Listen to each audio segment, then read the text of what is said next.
উনি সমস্ত পৃথিবী পর্যটন করে তিনি সরস্বতী গঙ্গা তীরে উপনীত হয়েছেন। সরস্বতী গঙ্গা তীরে যখন তিনি গেলেন, গিয়ে দেখতে পাচ্ছেন যে একটা যুবতী মেয়ে কান্নাকাটি করছে। এই যুবতী মেয়েটার পাশে দুইটা পুরুষ আছে, আর এই দুটা পুরুষ অচেতন হয়ে পড়ে আছে,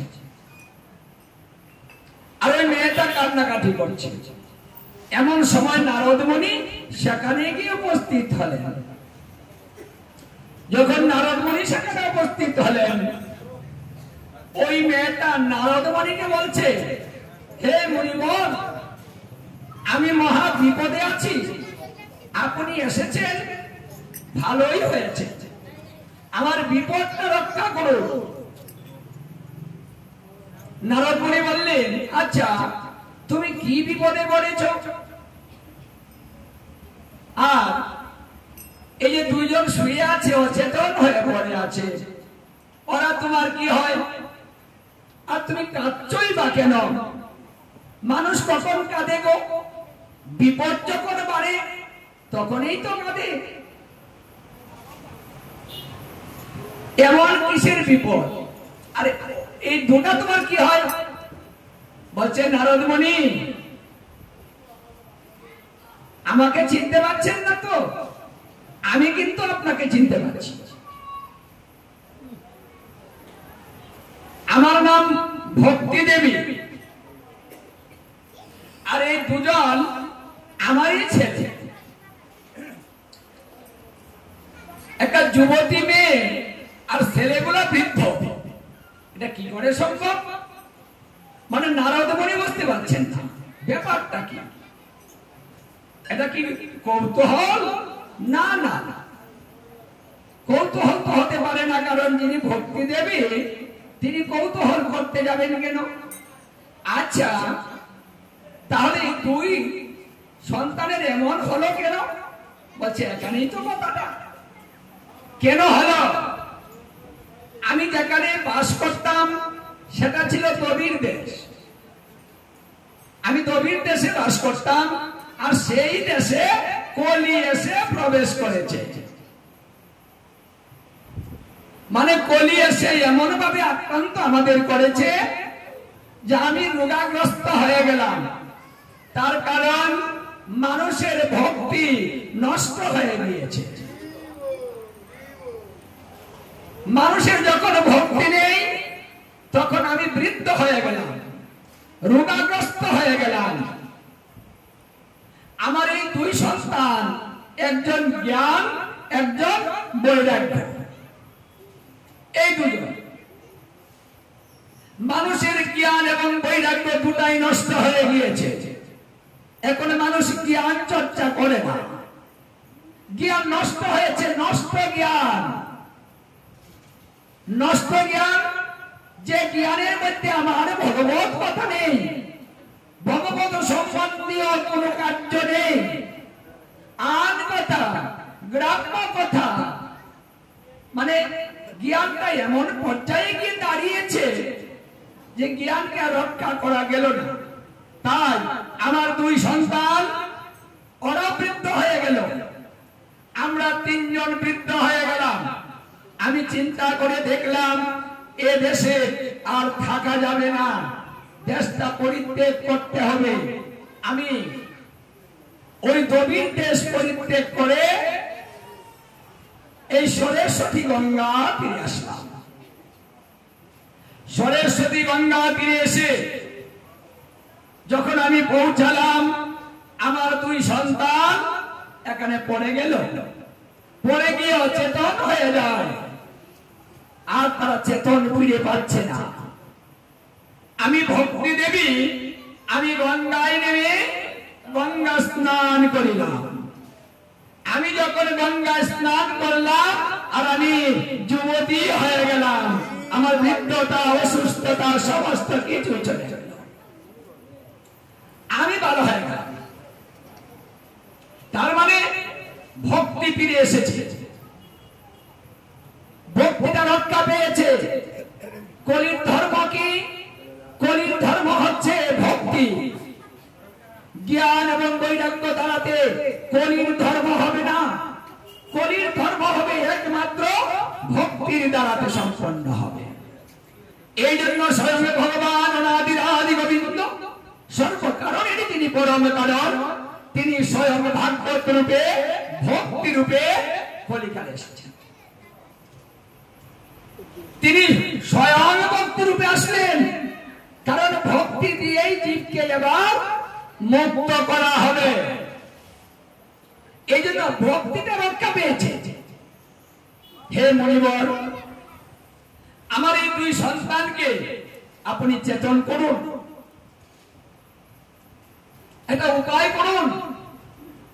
আপনি তো সর্বজ্ঞানী, অনেক শক্তি আপনার, কিছু করুন। নারদ মুনি বললেন, ঠিক আছে, দেখি কি করা যায়। তিনি বেদের মন্ত্র বলতে শুরু করলেন, কিন্তু কোনো কাজ করে না। মানে বেদের মন্ত্রে কোনো কাজ করে না, জ্ঞান বৈরাগ্য আর ফিরে আসে না, চেতন হচ্ছে না। নারদ মুনি বলছে, ব্যাপারটা কি? যে মন্ত্রের দ্বারাতে সমস্ত জীবের জীবনী ফিরে আসে, মৃত ব্যক্তি পর্যন্ত জীবিত হয়ে যায়, আর এইসব মন্ত্র কোনো কাজ করছে না কেন? তিনি গীতা থেকে শ্লোক বলতে শুরু করলেন। যখন গীতা থেকে তিনি শ্লোক বলছিলেন, তখন জ্ঞান বৈরাগ্য চক্ষুটা খুলে একটু তাকিয়ে দেখেছিলেন, কিন্তু পুনরায় আবার অচেতন হয়ে গেল। কোনো কিছু কাজ করছে না। তাহলে কি মন্ত্র নষ্ট হয়ে গেল? তাহলে কলি কি এটাকেও নষ্ট করে ফেলেছে? যদি মন্ত্র নষ্ট হয়ে যায়, তাহলে জীবের গতিটা কি হবে? উনি চিন্তায় পড়ে গেলেন, কিছু বুঝতে পারছেন না কি করবেন। এমন সময় একটা দৈববাণী হয়েছে, বলছে, হে নারদ, এইভাবে হবে না, আরো শক্তির প্রয়োজন। তাহলে এটা কোন শক্তি? বলছে, আমি বলতে পারবো না, তবে একজন শুদ্ধ কৃষ্ণ ভক্তে তোমাকে এটা বলে দিতে পারে। দেখুন তত্ত্বটা কোথায় গিয়ে দাঁড়িয়েছে। একজন শুদ্ধ কৃষ্ণ ভক্ত বলে দিতে পারে। তাহলে এমন কৃষ্ণ ভক্ত কোথায় পাওয়া যায়? বলছে, তুমি পৃথিবী ঘুরিতে থাকো, পর্যটন করতে থাকো, ভক্ত খুঁজো, কোন না কোন ভক্ত তোমাকে বলে দিবে। নারদ মুনি বললেন, আচ্ছা মা, তুমি এখানে তোমার সন্তান নিয়ে থাকো, আমি জেনে আসি, কোন ভক্তের কাছে যাই। আমার পিতা বড় ভক্ত, সৃষ্টিকর্তা ব্রহ্মা, হ্যাঁ, তার কাছে গেলে সব হয়ে যায়। ঠিক আছে, তুমি থাকো, আমি আসি। এই কথা বলে নারদ মুনি ব্রহ্মলোকে ব্রহ্মার কাছে গেলেন। গিয়ে পিতাকে প্রণাম করে বললেন, হে পিতা, মহাবিপদ, মন্ত্রে কাজ করে না, মন্ত্র নষ্ট হয়ে গিয়েছে, জ্ঞান বৈরাগ্য অচেতন হয়ে গিয়েছে। যদি পৃথিবীতে জ্ঞান এবং বৈরাগ্য দুটা না থাকে, তাহলে জীবের গতি কি হবে? ওদেরকে চেতন করতে হবে।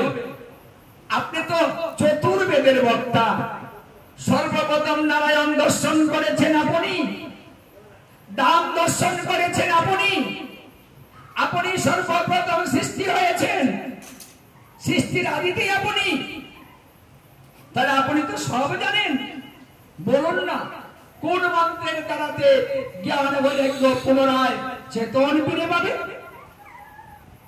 ব্রহ্মা বললেন, এই তত্ত্বটা আমার জানা নেই, আমি জানি না, আমি বলতেও পারবো না। কে যে বলে দিতে পারবে? কোন ভক্ত? সেই ভক্তের কথাটাও আমি জানি না। যেখানে সৃষ্টিকর্তা ব্রহ্মা জানেন না, তাহলে এই তত্ত্বটা কে জানতে পারেন? নারদ মুনির বিপদটা একটু বেড়ে গেল, চিন্তাটা বেড়ে গেল, এখন কোন ভক্তের কাছে যাব? মানে নারদ মুনি বড় বড় ভক্তের কাছে যাচ্ছে, কিন্তু কোন ভক্তই এই তত্ত্ব বলতে পারছে না।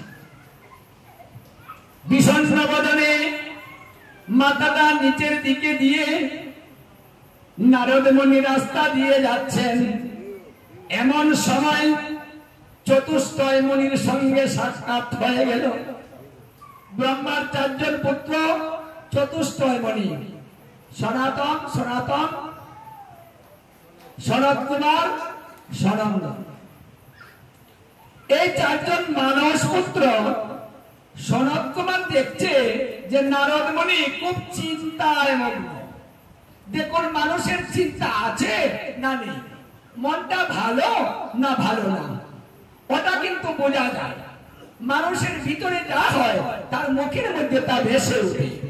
তাই মুখ দেখলে তার ভিতরে কি হচ্ছে সেটা বোঝা যায়। যারা জ্ঞানী তারা বুঝতে পারে। সনত কুমার তো সাধারণ কোন জ্ঞানী না। সনত কুমার বলছে, হে নারদ। নারদ চমকে গেলেন, আমাকে কে ডাকলো? চেয়ে দেখে চতুষ্টয় মুনি।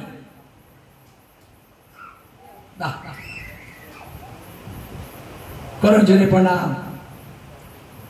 কারণ ভক্তের সঙ্গে ভক্তের যদি সাক্ষাৎ হয় প্রণাম করতে হয়। এটা ভক্তকে মর্যাদা দিতে হয়। যদি ভক্তকে মর্যাদা দেওয়া হয় তাহলে সেই মর্যাদা আমার ভগবানের বেড়ে যায়, আর ভগবান সেই ভক্তের মর্যাদা বাড়িয়ে দেয়। যদি কাউকে আপনি মর্যাদা না দেন, নিজেও মর্যাদা পাবেন না, দিলে তো পাবেন। আচ্ছা নারদ মুনি, তোমার মনের অবস্থা এমন কেন? মানে তোমাকে দেখলে মনে হয় যে তুমি সংসার করেছ। মানে সংসারী জীব এইভাবে মন খারাপ করে চিন্তা করে।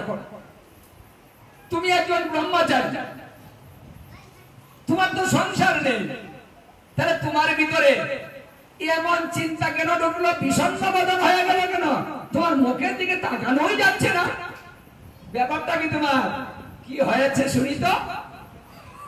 কি গো, যাদের সংসার নেই, ঘর নেই, বাড়ি নেই, হ্যাঁ, সদা সর্বদা ভগবানের নাম নিয়ে ভগবানের ধামে ভগবানের সঙ্গে সাক্ষাৎ করে যখন তখন সেই অর্জন তো নারদ মুনি করেছে। 125 বৎসর নারদ মুনি তপস্যা করেছিলেন। 125 বৎসর তপস্যা করে কৃষ্ণ দর্শন করেছে। কৃষ্ণ প্রসন্নিত হয়ে বলেছিল, তোমার তপস্যায় আমি তুষ্ট হয়েছি, আজ তোমাকে আমি এমন একটা বর দিব যে বর আমি কোনোদিন কাউকে দেইনি এবং কোনোদিন দিব না। দেখুন সংকল্পটা কি করলেন? বলছেন যে বরটা তিনি দিবেন সেটা কোনোদিন কাউকে দেননি এবং ভবিষ্যতেও দিবেন না। এই জন্য নারদ কিন্তু একজন, দ্বিতীয় কোন নারদ নাই। কারণ এইটা উনি কাউকেই দিবেন না, সেটাই আমি তোমাকে দিব। তাহলে কতটুকু ভালোবেসে তপস্যাটা হয়েছে যে কৃষ্ণ এত প্রসন্নিত হয়েছেন যে কোনোদিন কাউকে দিবেন না, সেই জিনিসটা দিয়ে দিলেন। যে আমি তোমাকে এইটা দিলাম যে কোনোদিন তুমি আমার নাম ভুলবে না এবং তুমি বিচ্যুত হবে না, তোমার ধ্বংস হবে না, বিপদগামী হবে না। তুমি যে কোনো স্থানে যে কোনো সময় বিনা অনুমতিতে প্রবেশ করিতে পারবে, সেটা আমার জন্য হলো। যদি তুমি আমার নামে আসো, কোনো পারমিশনের প্রয়োজন নেই, সরাসরি দেখা করতে পারবে। আর 14টা ভুবনের মধ্যে তুমি যেখানে যেতে চাও সেখানেই তুমি যেতে পারবে। এই সব কিছু আমি তোমাকে দিয়ে দিলাম। তাহলে নারদ কত বড় আপন ভগবানের। আর সেই নারদ মুনি আজকে চিন্তায় পড়ে গেলেন, বিষণ্ণতায় ভুগছেন। বলছে হ্যাঁ, সনত কুমার বুঝতে পেরেছেন আমার মনের ভাব। আমি চিন্তান্বিত, আমি ভাবের করে ডুবেছি, ভেবে কোনো কুল কিনারে পাচ্ছি না। আপনাদের সাক্ষাৎ হয়ে ভালোই হয়েছে, কারণ আপনারা এমন ভক্ত 5 বছর পালকের নেই উলঙ্গ অবস্থায় এই চতুষ্টয় মণি সদা সর্বদা থাকে। চতুষ্টয় মণি কোনদিন কাপড় বস্ত্র পরিধান করে না, আর উলঙ্গ সবসময় উলঙ্গ থাকে। বলুন না, জ্ঞান বৈরাগ্য পুনরায় জ্ঞান কি করে ফিরবে সেই তত্ত্বটা জানার জন্য আমি সমস্ত পৃথিবী ঘুরলাম, কিন্তু কেউ বলে দিতে পারছেন না। আমি এই জন্য চিন্তা করছি যে জীবের গতি কি হবে। আমি আমার জন্য কোনো চিন্তা করছি না, জীবের জন্য চিন্তা করছি। কারণ জ্ঞান হলো মূলধন। জ্ঞানটা যদি না থাকে তার ধর্মটা কি করে থাকবে? জ্ঞান যদি না থাকে তাহলে ভগবানকে কি করে চিনবে? এই ভক্তিটা কি করে দিবে? মানে কার কাছে ভক্তি দিবে, মানে ভক্তি কিভাবে দিবে? এই সব তো জ্ঞানের দ্বারা সম্পন্ন হয়। মানে অজ্ঞানী যা খুশি তাই করে, কিন্তু জ্ঞানী সুন্দর করে কাজ করে। জ্ঞান অচেতন, এখন পৃথিবীতে কোনো জ্ঞান নেই, অচেতন হয়ে গিয়েছে। বৈরাগ্য নেই, অচেতন বৈরাগ্য নষ্ট। এমন অবস্থাতে আমি চিন্তায় পড়ে গেলাম, যদি জ্ঞান বৈরাগ্য চেতন না হয় তাহলে পৃথিবীর দশা কি হবে? এই জন্য চিন্তা করছি আমি। ও নারদ, এই জন্য ভাবছ এটা কোনো ব্যাপারই না, ব্যবস্থা আছে,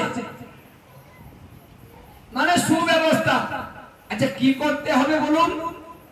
কোন মন্ত্র বলতে হবে বলুন? বলছে সেটা আপনার বলতে হবে, আমরা বলবো। একটা কাজ করতে হবে, সরস্বতী গঙ্গা তীরে যত মুনি ঋষি আছে তপস্যায় রত সবাইকে নিমন্ত্রণ করতে হবে। এই বলে নিমন্ত্রণ করতে হবে যে সরস্বতী গঙ্গা তীরে আজকে ভাগবত আলোচনা হবে। দেখুন নিমন্ত্রণটা করতে হবে কিভাবে, মানে ভাগবত কথা আলোচনা হবে, মানে ভগবানের কথা আলোচনা হবে। সনত কুমার বলছেন আমি স্বয়ং এই আলোচনা করব। এই নিমন্ত্রণটা প্রত্যেকটা মুনি ঋষিকে করবেন, তারা যেন আসে। এই কাজটা আপনার, বাকি কাজটা আমাদের। দেখি জ্ঞান বৈরাগ্য কি হয়েছে। নারদ মুনি একটু আশান্বিত হলেন। তিনি সরস্বতী গঙ্গা তিনি যত মুনি ঋষি ছিলেন সবাইকে করজোড়ে মিনতি করিতে করিতে নিমন্ত্রণ করলেন ভাগবত। মানে ভাগবতের নিমন্ত্রণ করতে হয়, নাহলে ভক্ত জানবে কি করে? সকল মুনি ঋষি এই ভাগবত শোনার জন্য সমস্ত ধ্যান বন্ধ করে দিলেন। আমাদের ধ্যানের প্রয়োজন নেই, কারণ ভক্ত মুখে যদি কৃষ্ণ কথা হয় তার মতো বড় আর কিছু নাই। কারণ ভক্তের মুখে কৃষ্ণ কথার মূল্য অনেক বেশি। মুনি ঋষিরা বলছেন তপস্যা করে আমরা যা না পাবো ভক্ত মুখে কৃষ্ণ কথায় তাই পেয়ে যাব। কারণ ভক্ত সঙ্গের মহিমা অনেক, তাই আমরা ভক্ত সঙ্গে কৃষ্ণ কথা সনত কুমার স্বয়ং বলবেন, সাধারণ কথা নয়। তাই সকল মুনি ঋষি গঙ্গা তীরে এসে উপনীত হয়েছে। সনত কুমার ভাগবত কথা বলছেন। সবাই শুনছে। নারদ মুনি ভাবছে, কি ভাবছে? যে জ্ঞান বৈরাগ্য চেতন হবে, সেটা তো কিছু বলছে না। আচ্ছা ওই ব্যবস্থাটা, আচ্ছা ঠিক আছে, দেখি না কি হয়। দেখতে রইল। দেখুন ভাগবত কথায় এমন শক্তি, এই ভাগবতের শক্তিটা এত বেশি যে কলিকালে এই ভাগবত শক্তির দ্বারাতেই সমস্ত কিছু পরাভূত হতে পারে, অন্য কোনো ভাবে নয়। এই ভাগবত কথা যখন শ্রবণ করেছে, ভক্তরা শ্রবণ করছে, তার অদূরে একটু কাছে, বেশি দূরে নয়, জ্ঞান বৈরাগ্য অচেতন হয়ে আছে, তার পাশেই ভাগবত কথা হচ্ছে। ভাগবতের এত শক্তি, ওই জ্ঞান বৈরাগ্য ভাগবতের কথায় নিজে নিজে চেতন হয়ে উঠে দাঁড়িয়ে গিয়েছে। মানে কিছু বলতে হয়নি, ডাকতে হয়নি, কোন মন্ত্রের বলতে হয়নি, মন্ত্রবিহীন শুধু ভগবত কথাটা হচ্ছে। ভাগবত তত্ত্বটা কি? ভাগবত তত্ত্বটা হচ্ছে নিগুম কল্পতরুর গলিতং ফলম। এটা নিগুম তত্ত্ব, যে তত্ত্বটা কেউ জানে না। যদি জানতো তাহলে নারদ মুনি প্রথমেই বলতো, চেতন করে ফেলতো, কিন্তু নারদ মুনি তো বলতে পারেননি। বলছে কে? সনত কুমার। সেই কথার মধ্যে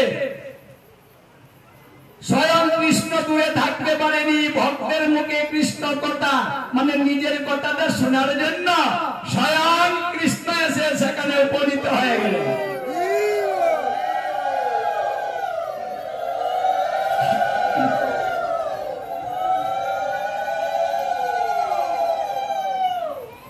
আমার হরিকে যে ভালোবাসে,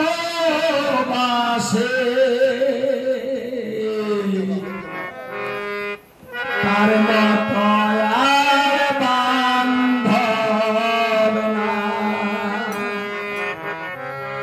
হরিকে যে ভালোবাসে,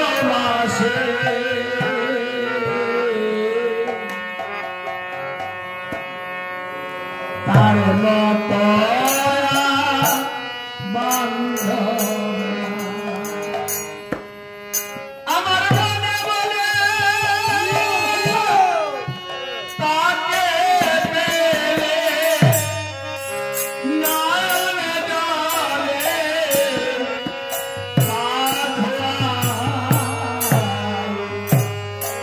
হরিকে ভালো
মহাযাত্রা করতে হবে। আমরা অনেক যাত্রা করি, অনেক জায়গায় যাই, বাড়ি থেকে যাত্রা করে বেরোই, ওটা শুধু যাত্রা হয়, ওটা মহাযাত্রা নয়। যেদিন মহাযাত্রা করব সেদিন আর ঘরে ফিরে আসবো না, ওটাকে বলে মহাযাত্রা। যে যাত্রাটা প্রত্যেকটা জীবকে করতে হবে, কিন্তু সেই যাত্রা কালে যদি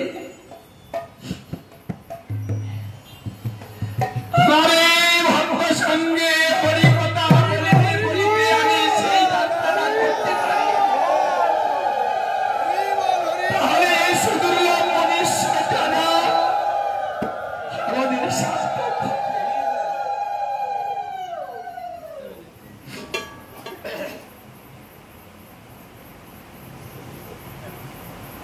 তাই দেখিতে দেখিতে আমাদের যাত্রার সময় চলে আসছে। কখন জানি আমাদের যাত্রাটা করতে হবে, হঠাৎ করে একদিন হয়ে যাবে।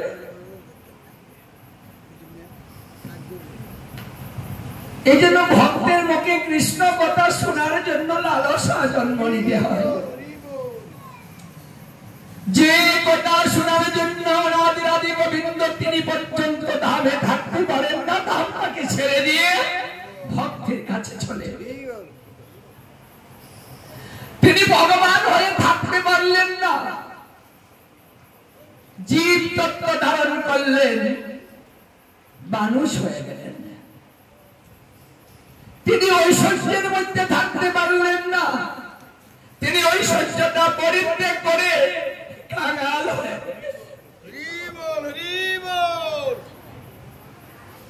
আমার কিচ্ছু নেই, ভালোবাসার মধ্যে কিছু থাকে না। মানে ভক্তকে ভগবান এত ভালোবাসে যে ভালোবেসে সমস্ত কিছু ছেড়ে দিয়ে ভক্তের ধারে চলে এসেছে। আমি দূর থেকে ভক্ত সঙ্গ করব না, আমি কাছ থেকে আমার ভক্তের সঙ্গ করতে চাই। আমি কাছ থেকে আমার ভক্তের মুখের এই কথাগুলো শুনতে চাই। তারা যখন আমাকে নিয়ে কথা বলে, ওই কথা শুনতে আমার খুব আনন্দ হয়। তাই তো সনত কুমার যখন সরস্বতী গঙ্গা তীরে ভাগবত কথা বলছিলেন, স্বয়ং তিনি চলে গেলেন, সকল ভক্তকে দর্শন দিয়েছেন। এইদিকে জ্ঞান বৈরাগ্য উঠে দাঁড়িয়ে কৃষ্ণ কৃষ্ণ কৃষ্ণ বলতে শুরু করেছে। হরে কৃষ্ণ হরে কৃষ্ণ কৃষ্ণ কৃষ্ণ হরে হরে, হরে রাম হরে রাম রাম রাম হরে হরে, হরে কৃষ্ণ হরে কৃষ্ণ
সে ভক্ত সবাই এসে উপনীত হয়েছে।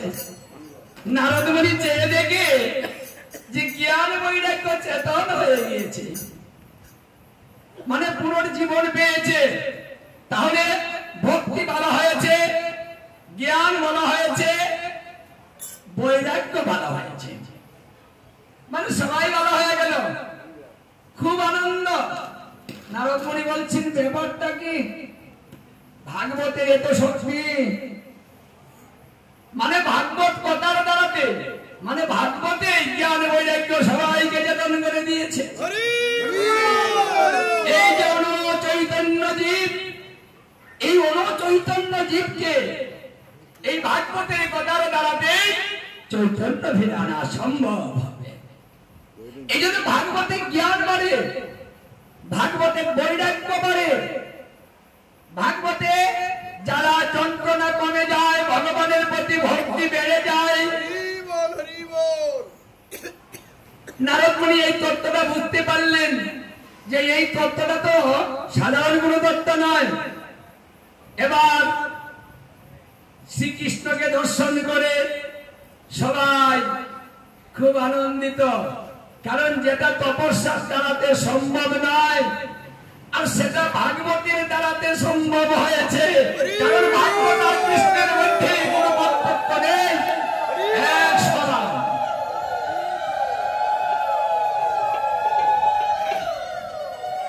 আজকে তিনি প্রসন্ন হয়ে গেলেন। যস্মিন তুষ্টি জগৎ তুষ্ট প্রীতিতে প্রীতিতং জগৎ। যদি তিনি কারো প্রতি তুষ্ট হয়ে যায়, সমস্ত পৃথিবী 33 কোটি দেবতা যদি তার প্রতি রুষ্ট হয়ে যায়, তবুও তার কোনো কিছু হবে না।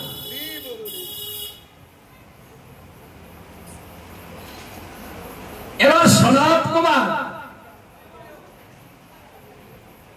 কৃষ্ণের কাছে কিছু চাইলেন।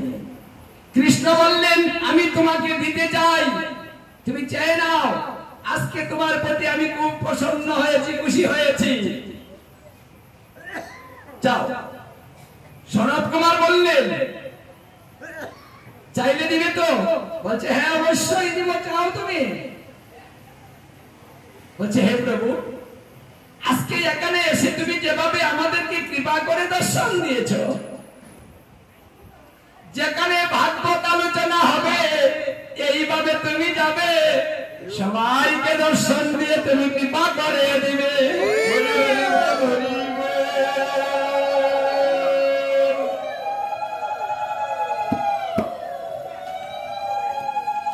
এই বর তুমি আমাকে দাও। শ্রীকৃষ্ণ বললেন তথাস্তু, আমি এইভাবে দর্শন দেব না, তবে আমি ভাগবত রূপে আমি সেখানে অবস্থান করব। আর এখানে যারা ভক্তি নিবেদন করবে তাদের অপরাধ আমি ক্ষমা করে দিব। আমি সবাইকে কৃপা করিব। যারা ভাগবতে আসতে পারে না, মন দিয়েছে, মন দিয়ে বাড়িতে বসে আছে, কোন কারণ বশত আসতে পারেনি, তার কৃপাটাও আমি বাড়িতে পৌঁছিয়ে দিব। এটা অহতকি কৃপা, এটা কোনো সাধারণ কৃপা নয় যে আমি যেতে পারছি না, ঝামেলায় পড়ে গিয়েছি, বিপদে আছি, অথচ ভগবান স্বয়ং তিনি সেখানে পৌঁছিয়ে দিবেন, সেই কথাটাও তিনি বলেছেন। তাহলে সনাত কুমার দেখুন নিজের জন্য তো কিছু বলতে পারত। ভক্তের স্বভাবটা কিন্তু এমন না, ভক্তরা নিজের জন্য কিছু চায় না, পরের হিতের জন্য কিছু করতে চায়। এটা হলো ভারতবর্ষ। ভারতবর্ষে জন্ম হলো যার, জীবন দিয়ে করো পরের উপকার। আমাদের নিজের উপকারের চিন্তা করতে হবে না, যে পরের উপকার করে তার উপকার স্বয়ং ঈশ্বর নিজেই করে। হরে কৃষ্ণ। এই তত্ত্বটা ভক্ত জানে। এই জন্য ভক্ত নিজের জন্য কিছু চাওয়ার নেই, জগতের কল্যাণের জন্য চেয়েছে। আজকে সেই সনৎ কুমারের কথায় ভাগবত রূপে এখানে শ্রীকৃষ্ণ রাধা সহ অবস্থান করবেন কথা দিয়েছেন।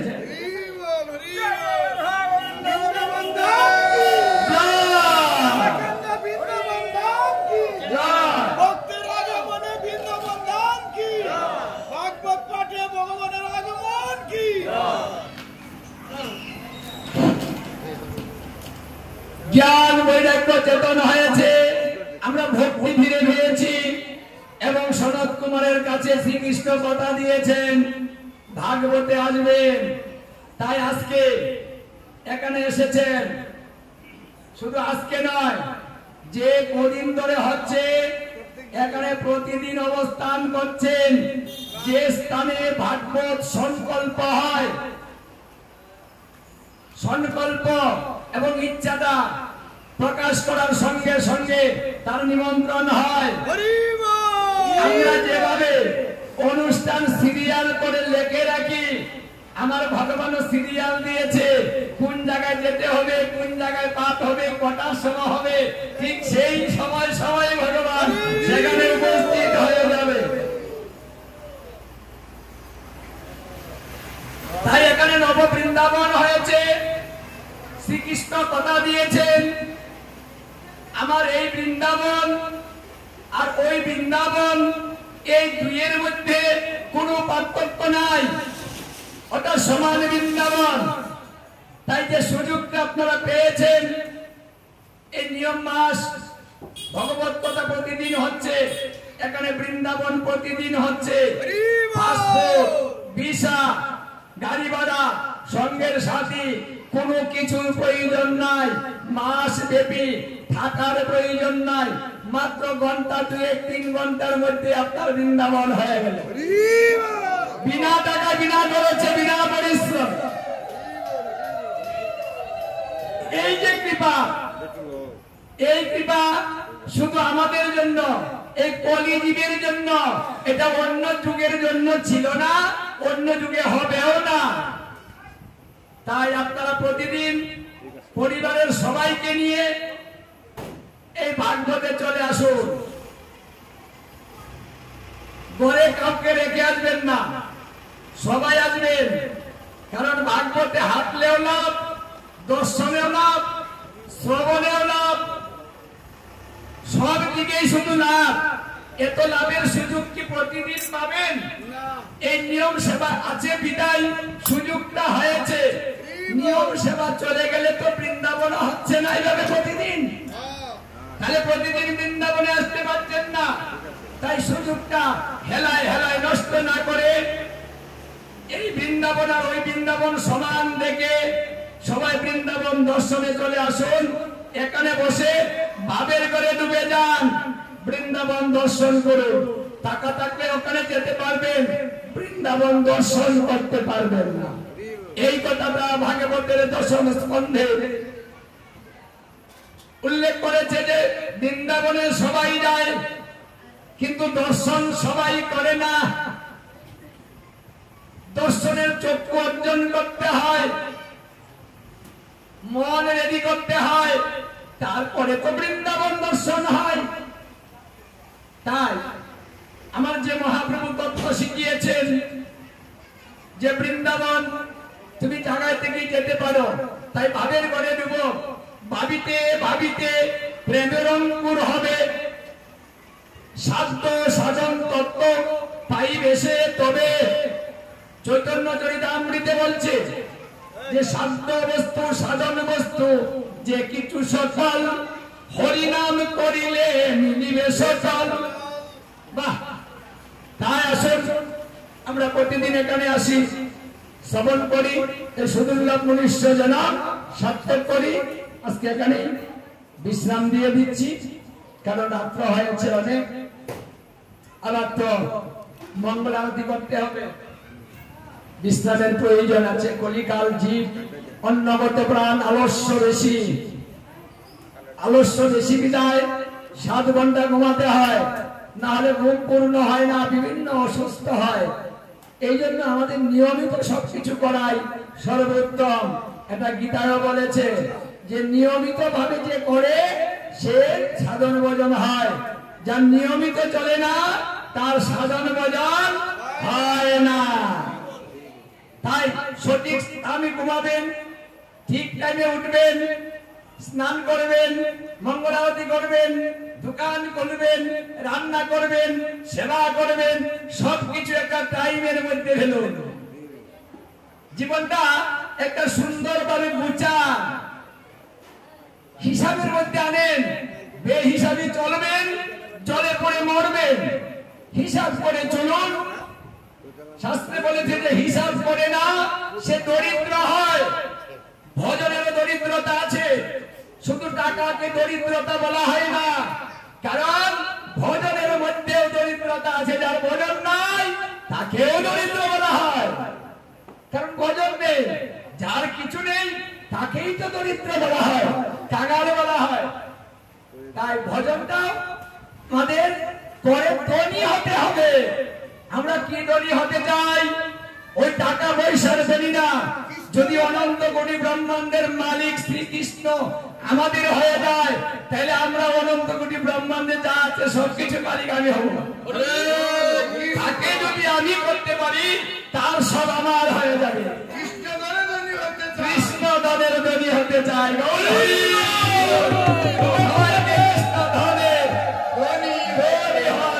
ভগবান কৃপা করুন।